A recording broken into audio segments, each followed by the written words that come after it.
You're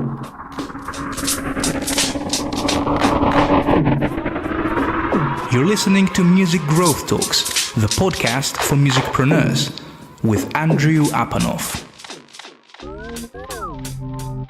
Hello, Andrew Apanoff here. You're listening to the Music Growth Talks episode 113, and my guest today is Tom Sarig, the founder of AntiFragile record label and the music business veteran of over 2 decades. Just go to the Data Music blog for the show notes to this episode and check out Tom's full biography on the AntiFragile website, as the amount of amazing artists Tom has worked with is mind-boggling to me. Just to mention a few things Tom has done over the years. He served as a Grammy-winning Senior A&R executive at various major labels, including Universal, Arista, MCA, A&M, TVT, working with the likes of The Roots, Nine Inch Nails, Blink-182, Lennox, Mos Def, Imogen Heap, DJ Shadow, Aphex Twin, Squarepusher, and so many others. He later opened his own management company, Esther Creative Group, and managed the careers of artists such as Lou Reed, Bryan Ferry, Rickie Lee Jones, Cake Against Me, and once again, many others. I just don't want this episode to be over an hour long by listing all of the artists whose careers Tom has helped in one way or another.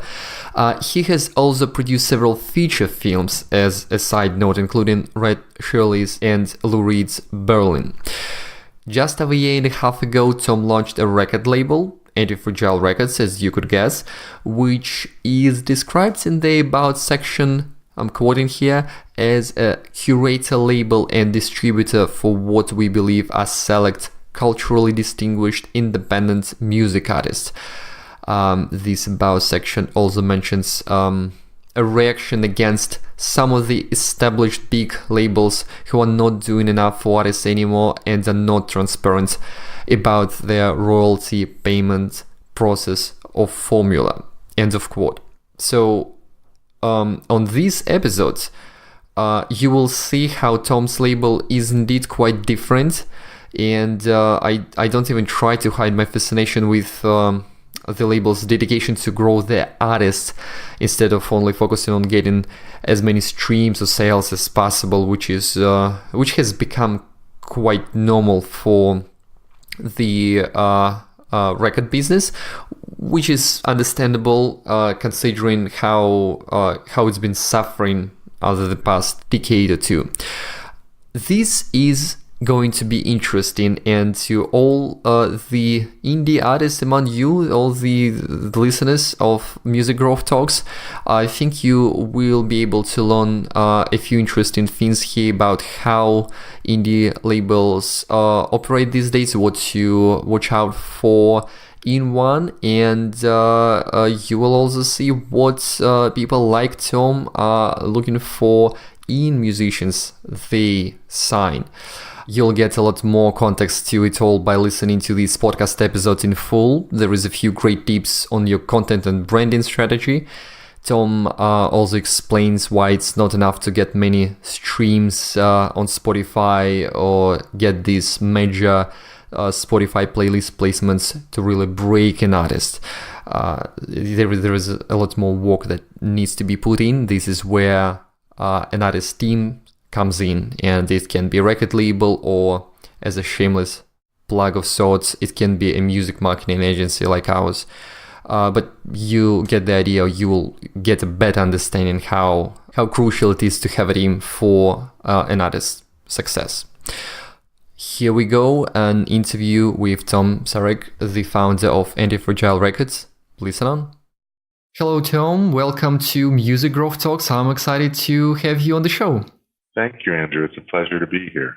So as we usually begin our conversation here, I would like to ask you to share a bit of your background. I'm linking to the About section of the AntiFragile Music website, where everyone can go through your very impressive biography. You've done quite a few things in the music, but oh, thanks.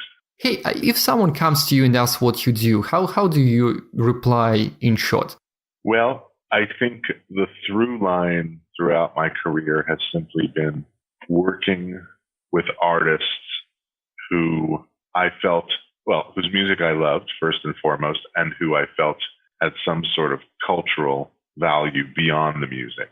I mean, I have always been a long career working as an A&R for major labels, as leading a management company, and now for the last year and a half doing this record label.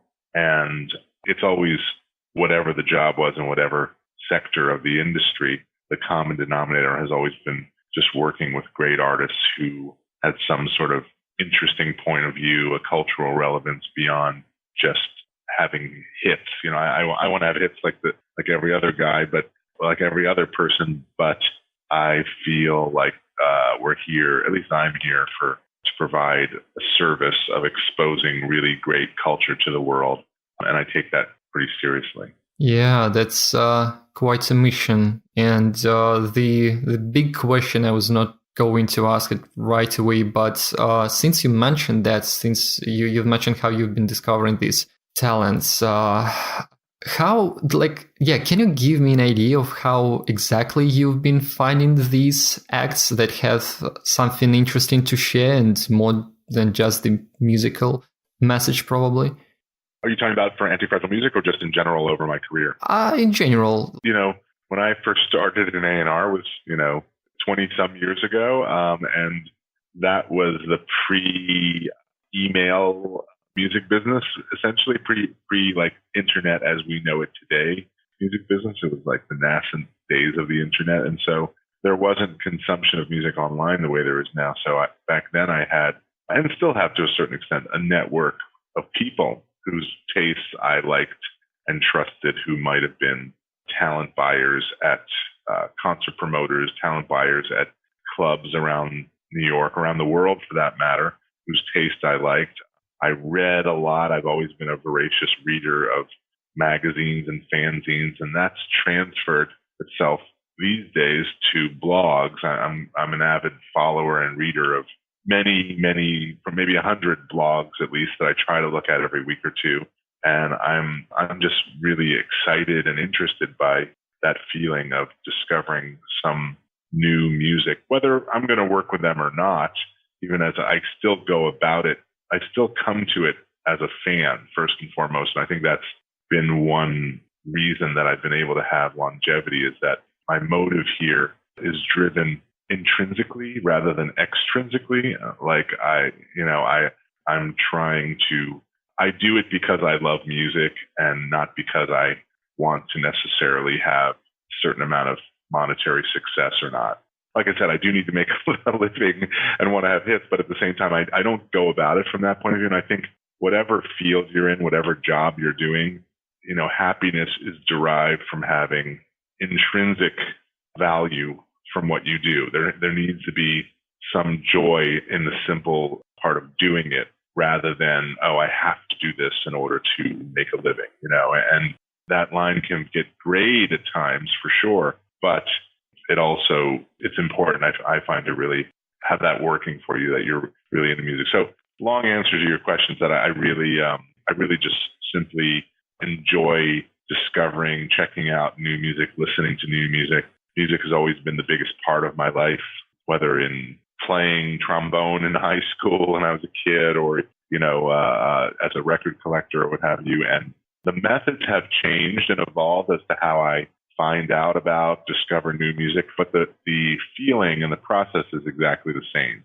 Yeah, understood. And I think it's quite important to a lot of our listeners who are trying to make it in the industry as artists themselves. And we get quite a lot of questions about the platforms, industry professionals and curators and people like yourself use to discover new acts. So it's really nice to hear that you are actually reading music blogs. I can imagine those are rather niche. Do you use any kind of aggregators like Hype Machine to discover new ones? I do look at Hype Machine, yes. I don't see it every week, but I do try to look and listen to some of the music on the charts every few weeks or so. And I think aggregators and filters, especially when they've been shown to have some positive quality to them are really important, because there's just way too much stuff out there to listen to. There's way too many.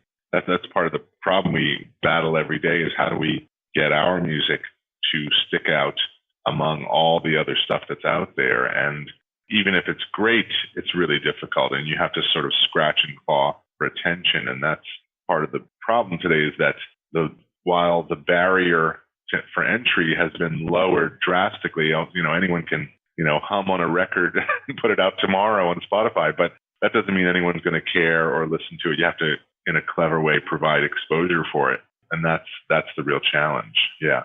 Yeah, totally. But yeah, your approach is really appreciated. I think it translates into the quality as well. Fans can tell if an artist or a team behind the artist worked way too hard trying to push it and make a single hit, for example, in my opinion. So it's sometimes it works out really well, especially the music is good, but if it comes more organically and naturally, and if you just have the right talents in your roster, then it just something that the fans will notice as well. Kind of makes sense, but it is important.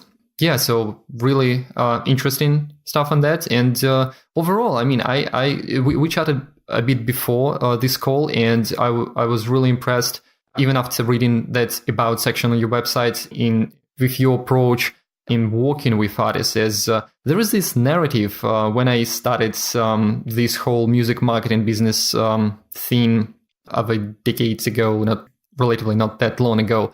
The narrative was that artists don't need record labels, and that labels don't, even majors don't pay out the advances, and it's not, even if they do, it's not really good deals and so on. So there had been some, bad talk about record labels for such a long time, and I see how it's changing right now. Ones. Yeah, and that's absolutely correct. I mean, I don't say that it wasn't, it wasn't true. Yeah.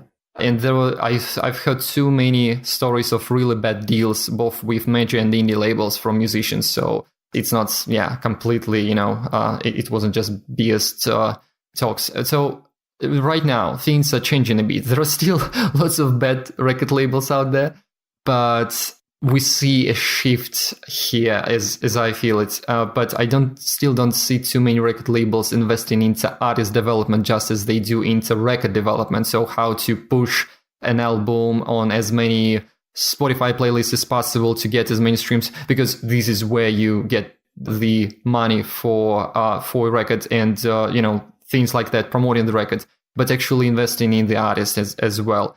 Can you share a bit more on how you view it, how you approach this record development versus artist development kind of thing? Well, I think, Andrew, your point about there being a lot of, I guess, negativity about record labels and do you need a record label anymore and major labels, there's several different sides to that. I do think that artists do need some sort of team in order to, like I said, to face that challenge of, as mentioned, trying to rise above all the sheer mass of music that's out there and vying for people's attention today.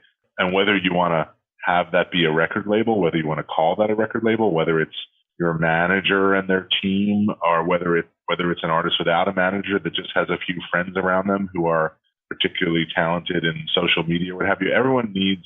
I haven't seen it to where an artist just simply cut through everything and succeeded without any talented team around them helping in a very strategic, calculated way. Even if the music is sheer brilliance, it's very difficult to do that. So everyone needs a team. And traditionally, the record labels have sometimes been fantastic teams. Sometimes they've been horrible teams. But when you get into a good situation, a record label can be a great team. And in actuality, part of the reason that I started this record label, AntiFragile, last year was because of my frustration with some of my management clients, the experiences they were having with major labels and with bigger independent labels. And that's actually not a disrespect to those labels so much. I think their system is somewhat broken. I think that the major labels Whereas there's so many great people at major labels and so many great people who are actually in it for the right reasons. I do believe, I mean, there's a lot of bad people at major labels too, but there's so many great people at major labels who are in it for the right reasons. But just the way that the companies are set up as these sort of massive holding companies that have to sink most of their time and resources into very, very few records that will make all the profits and cover the losses on the unprofitable ones.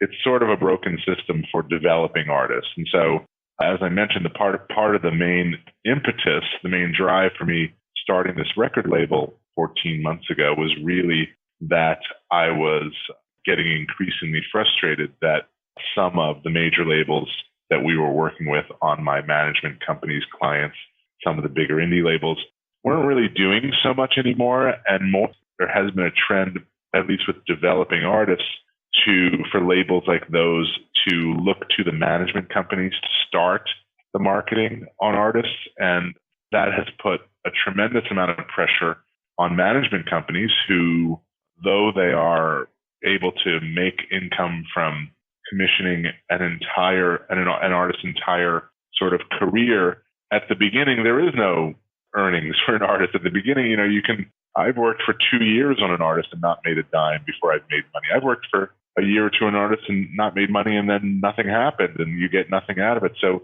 the management business is really a noble job and a noble business, and having done it and still doing it now, though putting a lot of time into my label, but having done management for 14 years now, it's a job that I have a tremendous amount of respect for, because you're really on the front line of trying to make everything happen, really incentivizing and driving everyone on the team, from the record label personnel to any independent people to booking agents and live music world people. It's really a tough job, and it's important to have good partners. And so, a lot of record labels just haven't been that team that it's not so much about money at a lot of the bigger labels as it is about time.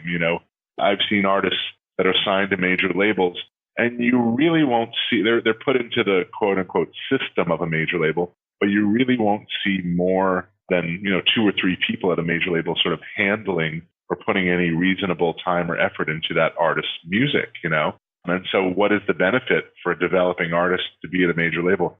It seems to make less and less sense. And anyone at who really knows who works at a major label would be truthful with you and say kind of what I'm saying, that major labels are not about developing artists, that they're more about taking an artist who already has a good deal of success and trying to magnify that, And as we get more and more into a world where the playing field has completely been leveled in terms of distribution, there is as physical becomes less and less, there's less of a reason to sign with a major label. Their advantage really is in that 0.1% of the music business artists, the superstars who are dependent on, the widespread hegemony of commercial radios around the world to have sort of that as big of a mass exposure as you can get these days, so they're focused on that. So I really started kind of because I was already doing that as a manager. I felt like I needed, because major labels and other labels that some of my management clients were on were looking to me and my company to start at least the marketing effort on artists. I felt that I really needed to hire more sort of marketing and promotion oriented label people for my management company. So at the time then, almost 2 years ago, I hired a radio person, a woman who did radio for Sony Red labels here in New York. I had hired a young marketing guy from Beggar's Group, Excel, Matador, those labels, 4AD. And I was able to just provide more of a marketing framework and marketing service for my management clients. And then as the numbers with Spotify and Apple started to increase pretty dramatically just in the last, 18 to 24 months, I thought, well, why don't I just start a record label? I mean, I've been doing this for so long anyway. I know how to provide that service that an artist needs to get that development service that an artist needs from a record label. And, I kind of was excited to really focus a part of my life just on A&R and marketing, Yeah, and no, it does make sense. I was just going to ask if you can give us an idea of what kind of deals you have with artists, if it's a more long-term, one release, or it's something you cannot reveal publicly? Yeah, I'm happy to, and I'm pretty open about it. I think there has been so much like hidden knowledge over the years in the music business that doesn't really serve anyone well. And I think transparency in business is a key to success in the future. And so our deals have been, to really get the label going last year, to start the label, I had sort of the staff in place, that team that I felt could really help provide marketing and promotion services for records.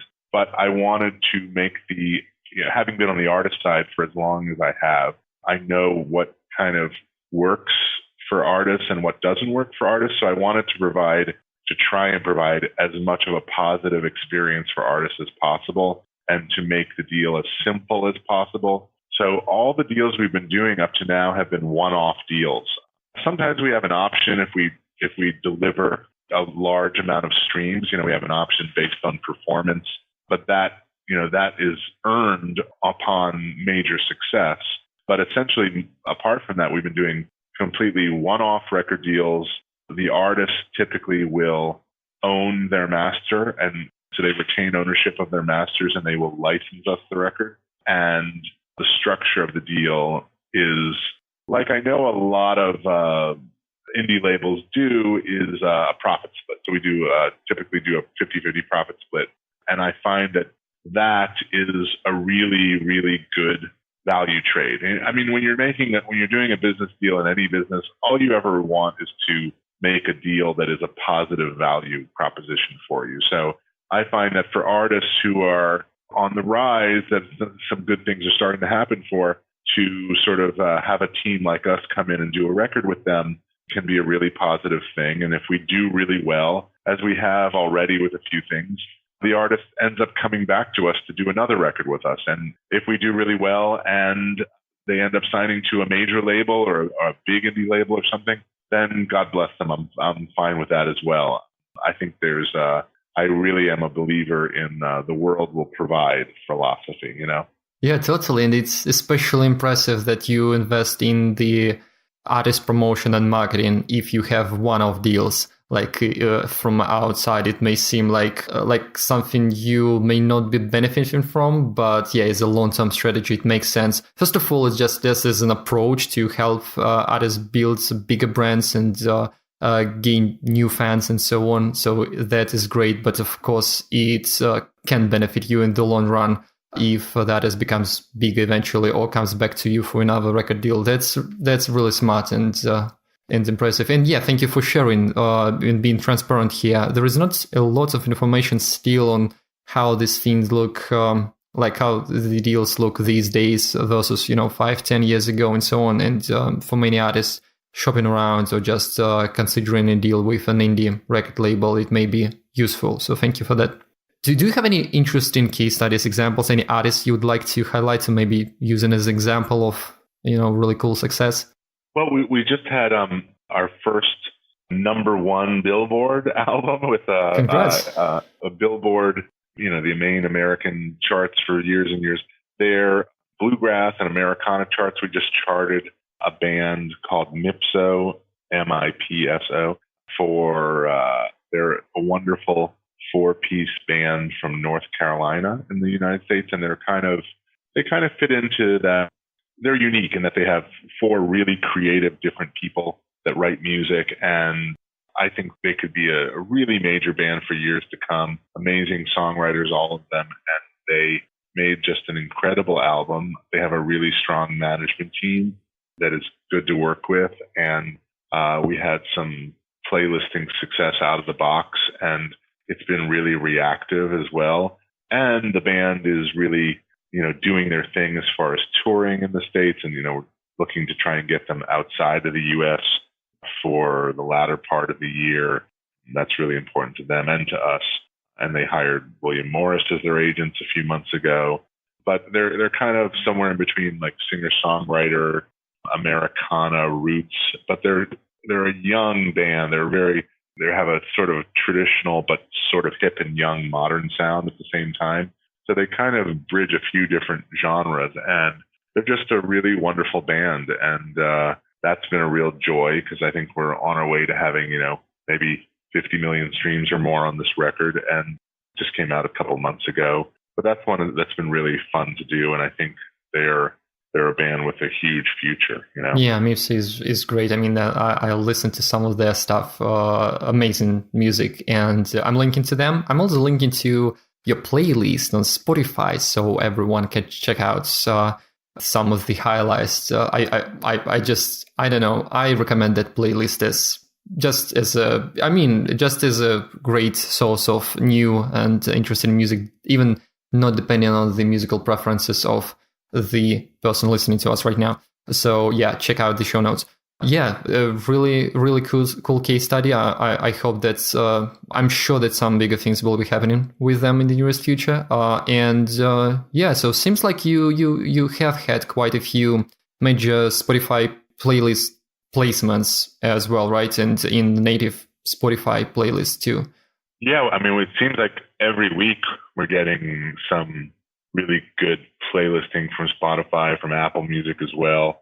People have been curators have been really receptive to our music. I think me and my team have had a lot of relationships at the DSPs coming into it. So I think we had a bit of a way to just present music to people and been doing it for a while. So that probably helped a bit or a lot, but we're also doing some really good music. And so they've all been really receptive, and I think there's actually some really, credit to Spotify in creating this sort of playlist system. There's nothing that really existed like that in the old physical world or even the downloads world, right? So it's kind of a new way to try and create a story, create some income, create something to leverage more success off of, which just wasn't available before. And to Spotify's credit, they've gone and created a really long tail of playlists for every sort of mood and genre you can shake a stick at, and really, and they've really built that in a way that I think is really going to be super positive for them in the long run. And they have curators there that are actually, I think, pretty thoughtful about music. They're not, it's a breed apart from what we knew previously as commercial radio curators, programmers. They're much more sort of just completely music focused young people who seem to be really on it, Yeah, and yeah, I can't agree more on the importance of the playlist, and the benefits are clear, and it's clear that your connections here have been coming handy. The music has to be great, but this is what you are doing as a team, working with artists, just as you mentioned. So definitely your expertise in pitching and your connections play a vital role here. Something slightly irrelevant, sort of relevant, something we were just discussing with one of our artists a few hours ago, how the problem with the playlist is that sometimes you just talk to someone active on Spotify and you ask them what kind of music they listen to, and they may tell you which playlist they listen to. They don't always remember the names of the artists because it's more of a passive lean back experience for so many people. So translating those streams into actual fans who will be paying attention to new shows, releases, and so on is tricky. Also, thankfully, Spotify is adding some features with announcing the shows from, you can do connect Songkick and connect some social media profiles. So they're kind of making some changes there, but still it's, have you seen that it's been sort of an issue for the acts you work with? Yeah, I mean, it's an issue for sure, but it's a good problem to have. It's not like we had this before in the music business. So it's a found method of exposure and a found method of revenue that didn't exist even a few years ago. So it's far be it for me to complain about it. Yeah, it's an issue that there are artists getting a lot of streams on Spotify on playlists, which are many of which are sort of, like you said, a lean back experience. So there's not a lot of artist recognition on the playlist. Well, that is precisely where we come in as a label in trying to connect the dots, drawing people from a certain big playlist we may have gotten a song on to try and make that connection to the actual song and name of the artist to people who may be listening to that playlist, is really the challenge and what's important. Because, yeah, I think that is a problem that a lot of artists I think it becomes more important than ever, like I started the conversation off with, to have a good team. Because if an artist is getting added to a bunch of good playlists and they're not doing that sort of marketing work on the other end to try and connect the dots and make those streams result in real success, not just streaming success, real artist success for that artist, they are really to their detriment to not have them and their team have a good team working at building a real artist success. But I went into this knowing that though playlists have enabled us to have like a real potent business in doing this record label and publishing company that I do, but I'm under no illusion that getting a lot of these streams for artists, as great as it is and as thankful as I am for it, as grateful as I am for it, I'm under no illusion that it's actually breaking artists. I think I think breaking artists comes into, we still have to do all the work that we would have to have done before Spotify and Apple and whatnot existed. We still have to do all the hard work of PR and social media and radio and all the things that we do as a record label. You can't just expect streaming to essentially be the marketing plan. You have to build the career alongside that, in between that, coming off of that playlisting and streaming. Does that make sense? Totally, and I'm glad that you brought it up. It's very important to remember it's not just about getting those streams and spins as an end goal. It can be beneficial in so many ways, and it's profitable as well, but it doesn't stop there. So I'm glad that you brought it up. It's confusing because streaming is now become the principal way of people interacting with music in a lot of the world. And so you have the lean back experience, which is someone listening to a playlist and not really necessarily internalizing what every artist is on the playlist like I would do, versus going to Spotify and seeking out an artist that you like or heard about or is your favorite artist and listening to that artist through their profile on Spotify. So both of those things are existing on Spotify. So, we try to distinguish between the so-called lean back spins, and then what are the lean back streams, and what are the sort of streams which are either through an artist profile or through non-Spotify curated playlists on Spotify, and try and make that balance a little better and have it, as you create more of a career for an artist, the balance can tip and more of those streams will come from an artist profile. I mean, there are some veteran artists who I've managed and worked with who, you look at their Spotify analytics, Spotify for Artist page, and 50-60% of or more of their streams come from their profile, because they're older artists who are not getting playlists, and that's the way that people are listening to their music, is coming to Spotify and listening to them there. And we'd love, and then on the opposite of that, we see some developing artists who we may be fortunate enough to get some playlist action on, who have 80-90% of their streams as Spotify curated playlist streams, which, though I'm not complaining, it's wonderful. It's not a real career, and it's really incumbent on us as a record label and as partners with Spotify, because Spotify has given us this gift, so to speak, but incumbent on us as a label to meet Spotify halfway and do all the normal, hard work of marketing and promotion to try and create a career around this gift that we give in a playlist, That's great insight. I mean, I just appreciate you sharing that. I hope that the message is clear to a lot of our listeners here, because still so many people are focused on getting the streams as the end goal. It's very important. It's very important to appear in those playlists. Of course, not everyone has the opportunity to even reach the curators, or even if the music is great. But yeah, it just doesn't stop there. So working on everything else, including social media and NPI and everything else you mentioned is crucial here.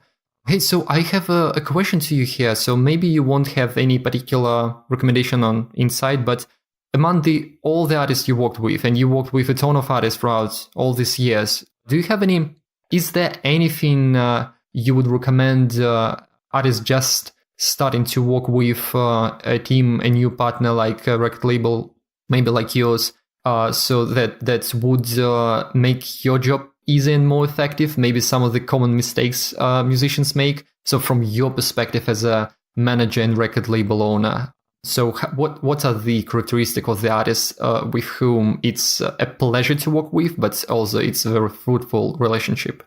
Yeah, I would say that the ones that are the most fun to work with, besides having great music, are the ones who understand that it's a team effort and a team sport, and for us to have success with their music, that it's not simply a label creating something around them, that it's very much a collaboration. And now more than ever, it used to be in the old days that I'm talking about the days before social media, where an artist would just make their record and then, the only thing that was really public facing for them after making their record was touring, really. And that doesn't apply to every single artist. But nowadays, and unfortunately, in some respects, I guess, an artist must be able to do social media in a very intelligent, clever sort of way.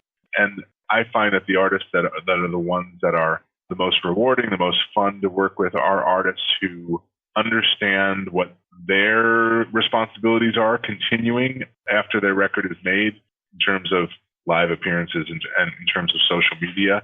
Because without those two things happening, it's almost impossible for big success to happen. I find that big success tends to happen when a bunch of different things are happening at the same time and that are positive for an artist.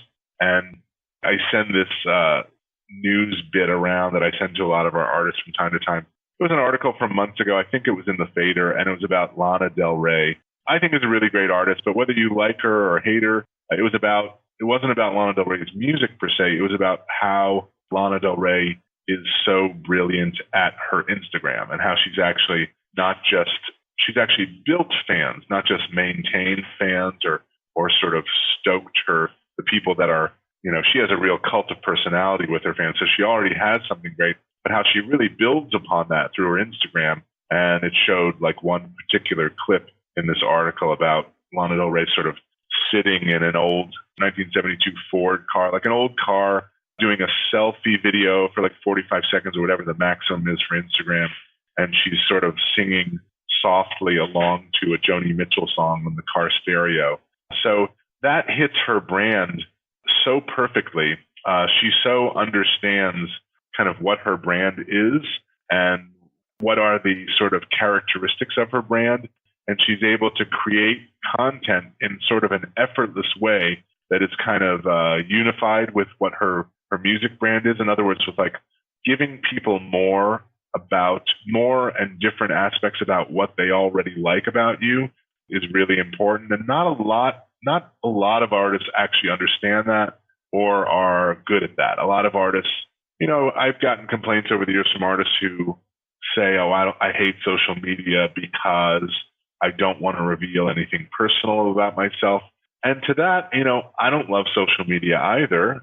So I agree with them in one respect, but I mean, I use social media. I don't, put any information on there like my kids' names or anything, but I use it as sort of a place to talk about my work and music that we're working with, an artist we're working with, and sort of promote.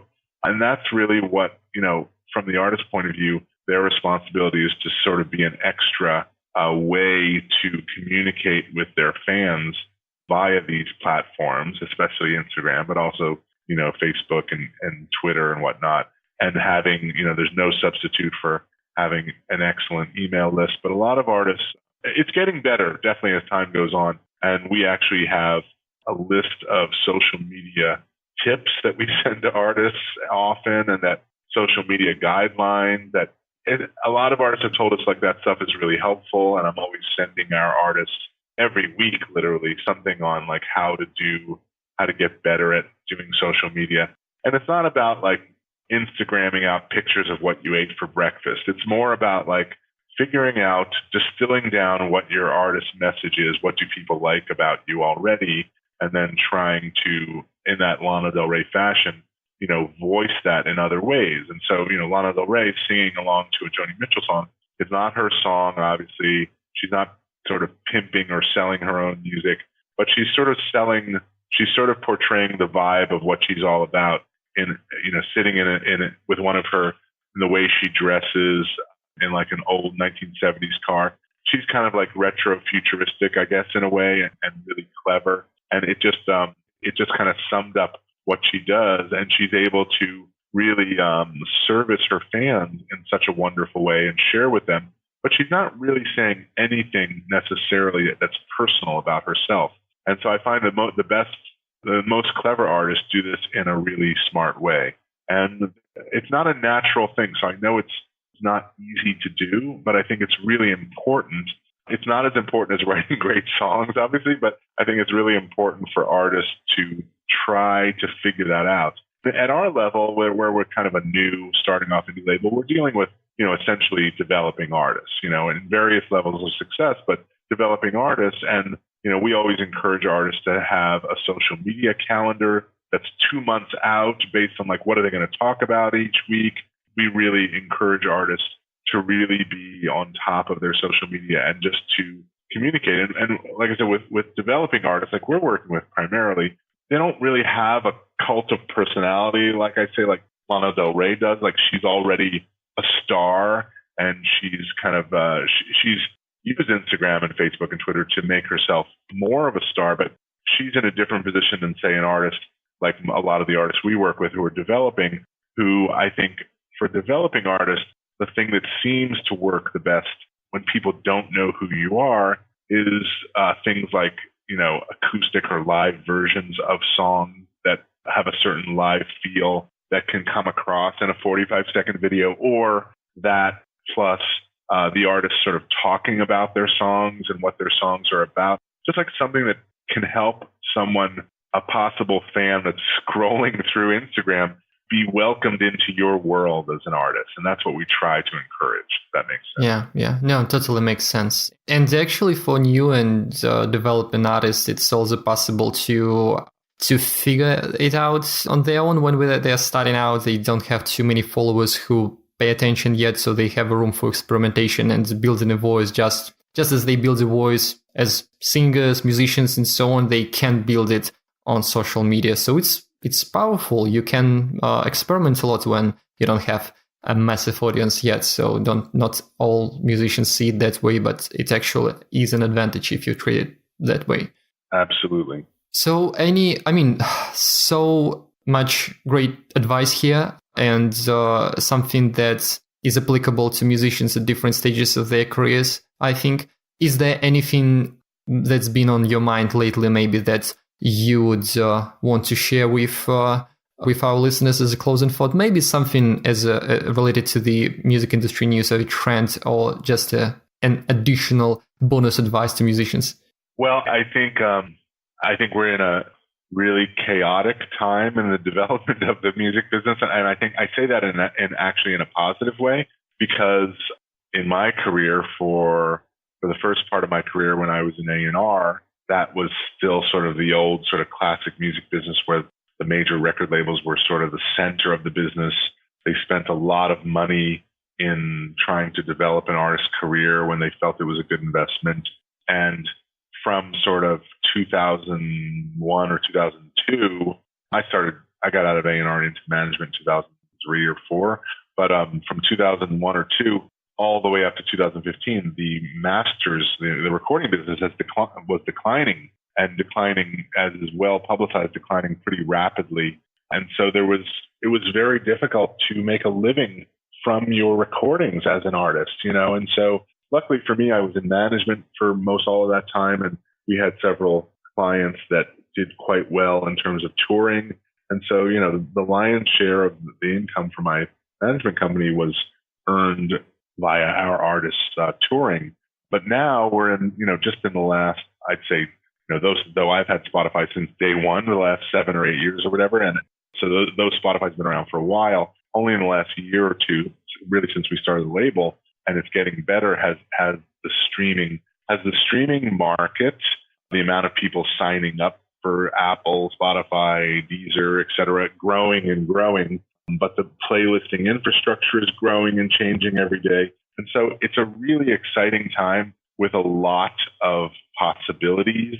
And I'm someone who is always interested in, music startups. There's a load of interesting new music startups out there, and you can certainly become an expert, do something positive for the music business from being anywhere in the world. Andrew, you're an example of that. I mean, I found out about you from seeing one of your emails, and you're this kid from Lithuania, right? Who's just like now, doing, putting forth your knowledge, making an effort, and you're from kind of a place in the world that 20 years ago would have been very difficult for you to succeed in the music business. Yet because of your knowledge and your attitude, your positive attitude of like going for it, that's where I come from. And I think there's a lot of room for people who are self-starters and who apply themselves.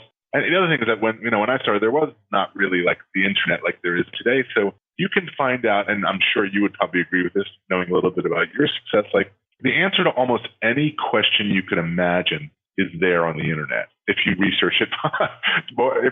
If you have a will to find the answer, if you have a will to solve a problem, if you have a will to have success in some way, you can find the answer through research, through talking to people, through reaching out, through just being. I found that the thing that has led me in my life and career more than anything else is curiosity. And that's really what's behind music discovery also. It's really curiosity. And that's what really drives me in business too. And I sense that you're kind of that kindred spirit. And I think what you're doing is fantastic. And I think you're building an amazing effort as a really young person, being in the part of the world. I mean, you could be in Antarctica for all that matter and do what you're doing, but I think it's really impressive. And so to get back to your question, my advice to young artists or young people who want to be in the music is just start doing it. Just get out there and start, putting out music if you're an artist. Like you said, with artists without much of a social media following, you have room to experiment. I mean, no one's watching at first, just kind of don't be afraid to fail. Don't be afraid to fail fast. Just go and do it. And if you're someone who wants to be in the music business, figure out what your best talent is, what you like the most, and you're probably going to be successful in something that you really like and are pretty good at, most likely.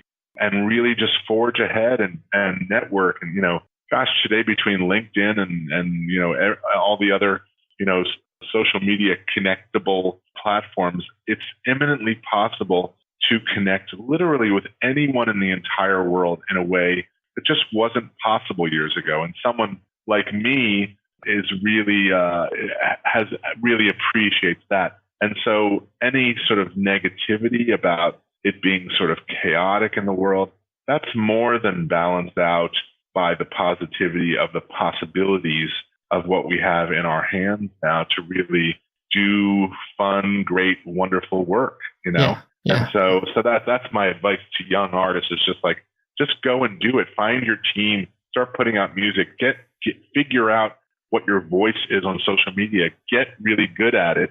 And if your music is really great, you'll probably succeed, Yeah, totally. I can't agree more. And thank you for the nice words and thank you for the advice. I think it's just brilliant. And we need to be passionate about what we do, just as a side note. So, I mean, everyone I know in the music business really into it. Otherwise, it's just a really tough world to survive in.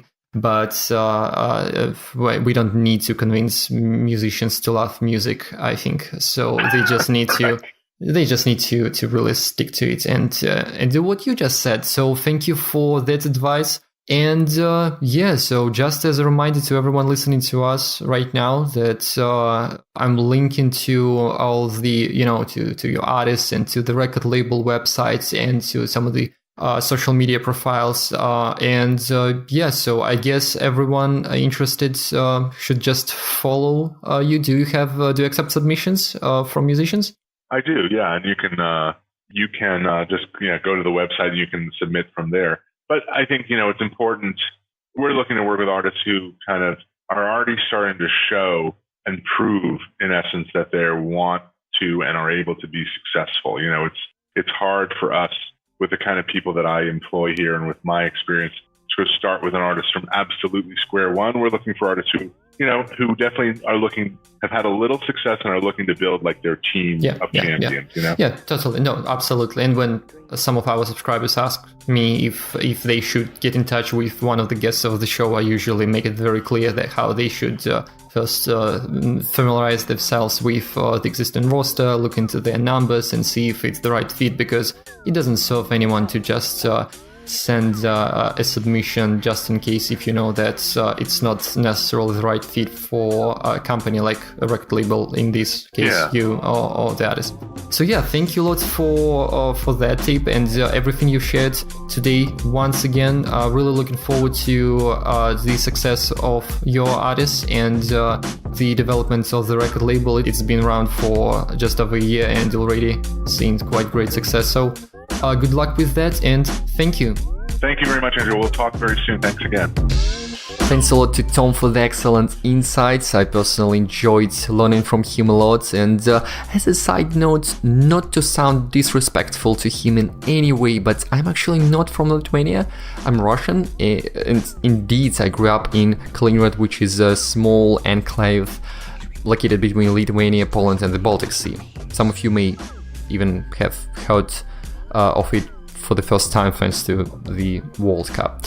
Anyway, Tom's point was very clear, and I indeed am quite grateful for being able to efficiently run a fully location-independent music marketing agency, Data Music, with a very talented team pretty much spread around the world.